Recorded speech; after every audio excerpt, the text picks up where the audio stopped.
En el segon curs internacional sobre avenços recents en oftalmologia s'ha presentat un nou sistema de cirurgia làser que corregeix la miopia. Si el pacient no té més de 8 dioptries, la correcció és total en el 95% dels casos. En altres de més greus s'aconsegueix millorar considerablement la visió. La cirurgia mitjançant raig làser es va implantant arreu del món d'una manera lenta però constant. En el cas concret de l'oftalmologia, fins ara s'havia utilitzat sobretot en el tractament de les cataractes i ara s'hi obre tot un nou camí amb la possibilitat de tractar la miopia. De moment, ja han passat per la sala d'operacions més de 7.000 miops. Es tracta d'una operació senzilla, que no dura més de 10 minuts i que es fa sense cap mena d'anestèsia, perquè el làser no produeix dolor.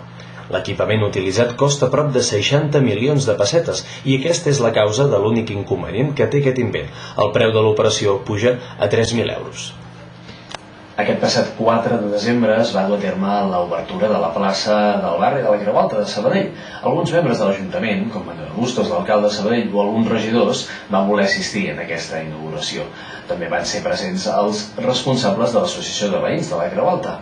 Aquesta plaça consta de dos espais ben diferenciats. Un és el dels infants, de 5 a 15 anys, i un altre del de la gent gran, on hi podrà practicar gimnàstica.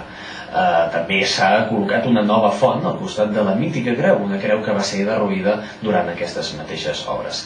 Aquest espai públic ha estat patrocinat pel FEIL, el Fons Estatal d'Inversió Local, que atorga l'Estat a cada municipi.